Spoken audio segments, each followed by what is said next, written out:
प्रधानमंत्री नरेंद्र मोदी ने कहा, भारत आत्मविश्वास और आत्मनिर्भरता की भावना से सराबोर। उन्होंने लोगों से 2024 में भी इसी भावना को बनाए रखने का आह्वान किया। आकाशवाणी पर मन की बात कार्यक्रम में प्रधानमंत्री ने महिला आरक्षण विधेयक पारित होने सहित देश की कई विशेष उपलब्धियों का उल्लेख किया। केंद्र सरकार ने डॉक्टर अरविंद पनगडिया को अध्यक्षता में 16वें वित्त आयोग का गठन किया। भारतीय नौसेना ने वाणिज्यिक पोतों की सुरक्षा के लिए अरब सागर में निगरानी बढ़ाई। इसरो ने PSLV C-58 के कल होने वाले प्रक्षेपण की उल्टी गिनती शुरू की। देश विदेश में नव वर्ष 2024 के स्वागत समारोह शुरू। और मौसम विभाग के अनुसार अगले 2 दिन के दौरान पंजाब, हरियाणा, उत्तर प्रदेश और उत्तरी राजस्थान में शीतलहर जारी रहेगी।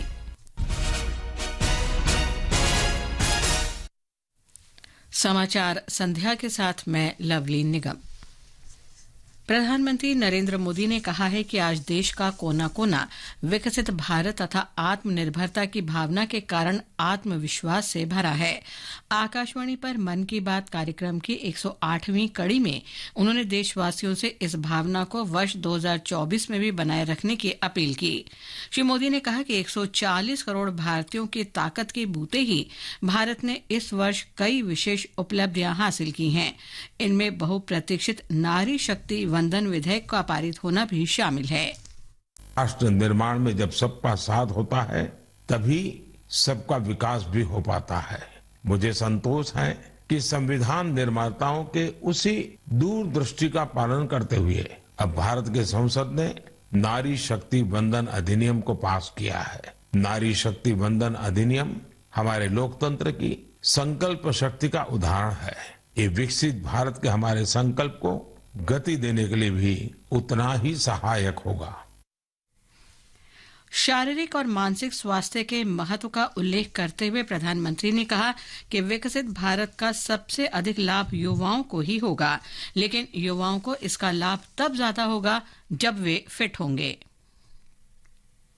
प्रधानमंत्री ने AI यांत्रिक बुद्धिमत्ता की उपयोगिता की चर्चा करते हुए हाल ही में संपन्न काशी तमिल संगमम में भाषिणी के प्रयोग को एक बड़ी उपलब्धि बताया। बेटियों को देश का गौरव बताते हुए श्री मोदी ने कहा कि हमारा इतिहास ऐसी वीरांगनाओं की गाथाओं से भरा है जिन्होंने आगे आकर समाज को एक नई दिशा दिखाने का काम किया। प्रधानमंत्री नरेंद्र मोदी ने कहा कि भारत की उपलब्धि हर भारतवासी की उपलब्धि है और हमें पंच प्रणों का ध्यान रखते हुए भारत के विकास के लिए निरंतर जुटे रहना होगा। श्री मोदी ने मन की बात में अयोध्या में बन रहे राम मंदिर को ऐतिहासिक क्षण बताया। अयोध्या में राम मंदिर को लेकर पूरे देश में उत्साह है। लोग अपनी भावनाओं को अलग अलग तरह से व्यक्त कर रहे हैं। बीते कुछ दिनों में श्री राम और अयोध्या को लेकर कई सारे नए गीत, नए भजन बनाए गए, नई कविताएं भी लिख रहे हैं। मेरे मन में एक बात आ रही है कि क्या हम सभी लोग ऐसी सारी रचनाओं को एक कॉमन हैशटैग के साथ शेयर करें। हैशटैग श्री राम भजन के साथ आप अपनी रचनाओं को सोशल मीडिया पर शेयर करें। प्रधानमंत्री ने देशवासियों को नव वर्ष की शुभकामनाएं दी। उन्होंने प्रार्थना की कि हम सब सफलता की नई ऊंचाइयों पर पहुंचे, स्वस्थ रहें, फिट रहें और खूब आनंद से रहें। हमें नए सिरे से नई ऊर्जा के साथ और तेज गति से बढ़ने का संकल्प लेना है। आप सभी को 2024 की बहुत बहुत शुभकामनाएं। रक्षा मंत्री राजनाथ सिंह ने जोर देकर कहा है कि मोदी सरकार समाज के अंतिम व्यक्ति तक सुविधाएं पहुंचाने के लिए प्रतिबद्ध है। उन्होंने कहा कि मौजूदा सरकार का विशेष चरित्र ये है कि इसमें नीतिगत कमजोरी नहीं है, इसीलिए इसकी करनी और कथनी में कोई अंतर नहीं है। श्री सिंह ने आज असम के तेजपुर विश्वविद्यालय के 21वें दीक्षांत समारोह में भाग लेते हुए कहा कि नया भारत सरकार की परियोजनाओं को नियत समय के भीतर लागू करने के लिए प्रतिबद्ध है। केंद्र ने 16वें वित्त आयोग का गठन कर दिया है। नीति आयोग के पूर्व उपाध्यक्ष डॉक्टर अरविंद पनगडिया इसके अध्यक्ष होंगे। डॉक्टर पनगडिया कोलंबिया विश्वविद्यालय में प्रोफेसर हैं। वित्त आयोग केंद्र और राज्यों के बीच शुद्ध कर के वितरण सहित विभिन्न मामलों में सिफारिश करेगा। वित्त आयोग से 31 अक्टूबर 2025 तक रिपोर्ट सौंपने का आग्रह किया गया है। भारतीय नौसेना ने अरब सागर में वाणिज्यिक पोतों पर कई हमले होने के बाद मध्य और उत्तरी अरब सागर में निगरानी और नौसेना की तैनाती बढ़ा दी है। नौसेना ने एक विज्ञप्ति में कहा कि विध्वंसक पोतों और युद्ध पोतों को मिलाकर कार्य समूह बनाए गए हैं और वाणिज्यिक पोतों की सहायता तथा समुद्री सुरक्षा अभियान चलाने के लिए इनकी तैनाती की गई है। ये समाचार आप आकाशवाणी से सुन रहे हैं। जिन करदाताओं ने निर्धारण वर्ष 2023-24 की इनकम टैक्स रिटर्न ई फाइल न की हो तो उनको मिल रहा है एक और मौका। विलंबित आयकर रिटर्न को लेट फीस के साथ 31 दिसंबर 2023 तक ई फाइल किया जा सकता है। साथ ही साथ निर्धारण वर्ष 2023-24 के लिए समय पर फाइल हुई इनकम टैक्स रिटर्न की संशोधित रिटर्न को भी बिना लेट फीस के 31 दिसंबर 2023 तक ई फाइल किया जा सकता है। अधिक जानकारी और रिटर्न ई फाइल करने के लिए www.incometax.gov.in पर जाएं। भारतीय अंतरिक्ष अनुसंधान संगठन इसरो ने PSLV C-58 के लिए उल्टी गिनती शुरू कर दी। इसरो वर्ष 2024 की शुरुआत उल्लेखनीय उपलब्धि के साथ करेगा। 1 जनवरी को इसरो ने PSLV की 60वीं उड़ान के साथ एक्सपोसैट प्रक्षेपण की योजना बनाई है। इसका प्रक्षेपण श्रीहरिकोटा से सुबह 9:10 पर होगा। हमारे संवाददाता ने बताया है कि इस मिशन से एक्सपोसैट को पूर्वी निचली कक्षा में स्थापित किया जाएगा। XPoSat X-ray polarimeter satellite ISRO का पहला वैज्ञानिक उपग्रह है जो अंतरिक्ष से एक्स-रे की माप का अध्ययन करेगा। ये दीर्घकाल में अंतरिक्ष में एक्स किरणों के स्रोत का भी अध्ययन करेगा। इस उपग्रह में 2 भार पॉलिक्स और एक्स स्पेक्ट लगे हैं। PSLV C-58 इसरो की अंतरिक्ष अन्वेषण और प्रौद्योगिकी नवाचार में प्रगति करने की प्रतिबद्धता दर्शाता है। चेन्नई से लीला मीनाची की रिपोर्ट के साथ समाचार कक्ष से मैं शिव प्रकाश मिश्र। उत्तर प्रदेश में विकसित भारत संकल्प यात्रा में आम लोगों का भारी उत्साह देखने को मिल रहा है। प्रधानमंत्री नरेंद्र मोदी ने सरकार की विभिन्न जन कल्याणकारी योजनाओं के बारे में लोगों को जागरूक करने और प्रत्येक पात्र व्यक्ति तक योजनाओं का लाभ पहुंचाने के उद्देश्य से इस यात्रा की शुरुआत की। एक रिपोर्ट।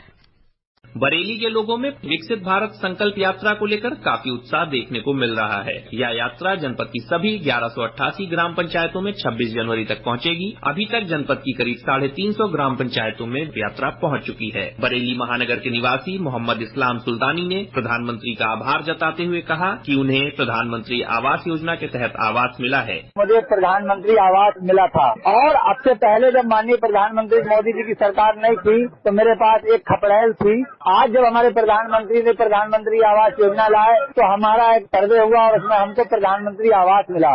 उसके अलावा आयुष्मान योजना मिला, उससे हमें बहुत फायदा हुआ। हम बहुत बहुत शुक्रिया अदा करते हैं कि हमारे प्रधानमंत्री ऐसे ही रहें, अल्लाह उन्हें और तरक्की दे, हमारी गरीबों की तरफ सोचते रहें। प्रधानमंत्री नरेंद्र मोदी द्वारा न सिर्फ आखिरी पात्र व्यक्ति तक योजनाओं का लाभ पहुंचाने की कोशिश की जा रही है, बल्कि प्रधानमंत्री खुद यात्रा के लाभार्थियों से बात कर फीडबैक भी ले रहे हैं। ओम अवस्थी, आकाशवाणी समाचार, लखनऊ। ये समाचार हमारी वेबसाइट newsonair.gov.in और हमारे mobile app news on AIR पर भी उपलब्ध हैं। समाचार संध्या में आपका फिर स्वागत है।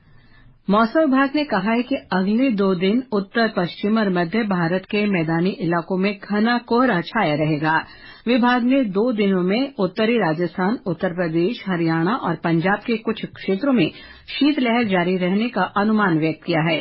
पंजाब में भीषण शीतलहर के कारण सामान्य जनजीवन पूरी तरह से अस्त व्यस्त हो गया है। एक रिपोर्ट। समूचा राज्य इस समय जबरदस्त कड़ाके की शीतलहर की चपेट में है। मौसम विभाग ने जालंधर समेत 11 जिलों में अगले 24 घंटों के दौरान कोल्ड डे को लेकर रेड अलर्ट जारी किया है। इस दौरान हड्डियां कंपा देने वाली मौजूदा शीतलहर घने से बहुत घने कोहरे के चलते और अधिक जोर पकड़ेगी। शिशु शर्मा शांतल, आकाशवाणी समाचार, जालंधर। इस बीच जम्मू कश्मीर, लद्दाख, गिलगित बाल्टिस्तान, मुजफ्फराबाद, हिमाचल प्रदेश और उत्तराखंड में आज मध्य स्तर की बर्फबारी हुई। राष्ट्रीय राजधानी दिल्ली में मध्य स्तर का कोहरा छाया रहा, जिसके कारण सड़क यातायात बाधित रहा और कई रेलगाड़ियां प्रभावित हुईं। न्यूजीलैंड और ऑस्ट्रेलिया के लोगों ने आज दुनिया में सबसे पहले नववर्ष का स्वागत किया। न्यूजीलैंड में ऑकलैंड के स्काई टावर के निकट हजारों लोगों ने नववर्ष 2024 का पूरे उत्साह से स्वागत किया। नववर्ष का उत्सव मनाने वाला ऑकलैंड दुनिया का पहला प्रमुख शहर बना।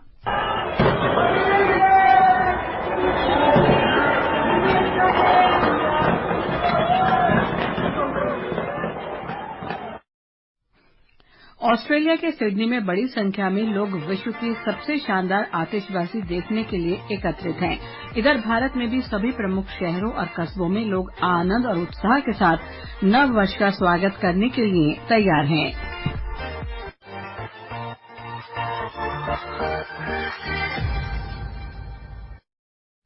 राष्ट्रपति द्रौपदी मुर्मू और उपराष्ट्रपति जगदीप धनखड़ ने नव वर्ष की पूर्व संध्या पर लोगों को शुभकामनाएं दी हैं। राष्ट्रपति भवन से जारी एक विज्ञप्ति के अनुसार राष्ट्रपति मुर्मू ने कहा है कि वर्ष 2024 सभी के लिए प्रसन्नता, शांति और समृद्धि लेकर आए। उपराष्ट्रपति जगदीप धनखड़ ने कहा कि नव वर्ष में हम सभी भारत की समग्र प्रगति और समृद्धि में योगदान करने का संकल्प लें। दिल्ली मेट्रो रेल निगम ने कहा है कि आज रात 9 बजे से राजीव चौक मेट्रो स्टेशन से निकासी की अनुमति नहीं होगी। नव वर्ष की पूर्व संध्या पर कनॉट प्लेस में भीड़ को नियंत्रित करने के उद्देश्य से यह निर्णय लिया गया है। हालांकि राजीव चौक मेट्रो स्टेशन से आखिरी मेट्रो गुजरने तक यात्रियों के प्रवेश की अनुमति रहेगी। इजरायल के प्रधानमंत्री बेंयामिन नेतन्याहू ने कहा है कि हमास के साथ युद्ध और कई महीनों तक जारी रहेगा। श्री नेतन्याहू ने कहा कि जीत हासिल करने में अभी और समय लगेगा। उन्होंने कहा कि हमास के खात्मे और सभी बंधकों की रिहाई सहित युद्ध के लक्ष्य हासिल करने तक इजरायल लड़ाई जारी रखेगा। श्री नेतन्याहू ने क्षेत्र के विसैन्यीकरण सुनिश्चित करने के लिए मिस्र की सीमा से लगी गजा पट्टी पर फिर नियंत्रण करने का संकल्प लिया। रूस की पश्चिमी सीमा पर यूक्रेन के हमलों के बाद रूस के अनुरोध पर संयुक्त राष्ट्र सुरक्षा परिषद की आपात बैठक हुई। अंत में मुख्य समाचार एक बार फिर। प्रधानमंत्री नरेंद्र मोदी ने कहा, भारत आत्मविश्वास और आत्मनिर्भरता की भावना से सराबोर। उन्होंने लोगों से 2024 में भी इस भावना को बनाए रखने का आह्वान किया। आकाशवाणी पर मन की बात कार्यक्रम में प्रधानमंत्री ने महिला आरक्षण विधेयक पारित होने सहित देश की कई विशेष उपलब्धियों का उल्लेख किया। केंद्र सरकार ने डॉ अरविंद पनगड़िया की अध्यक्षता में 16वें वित्त आयोग का गठन किया। भारतीय नौसेना ने वाणिज्यिक पोतों की सुरक्षा के लिए अरब सागर में निगरानी बढ़ाई। इसरो ने PSLV C-58 के कल होने वाले प्रक्षेपण की उल्टी गिनती शुरू की। देश विदेश में नव वर्ष 2024 के स्वागत समारोह शुरू। इसके साथ ही समाचार संध्या का ये अंक समाप्त हुआ। नमस्कार।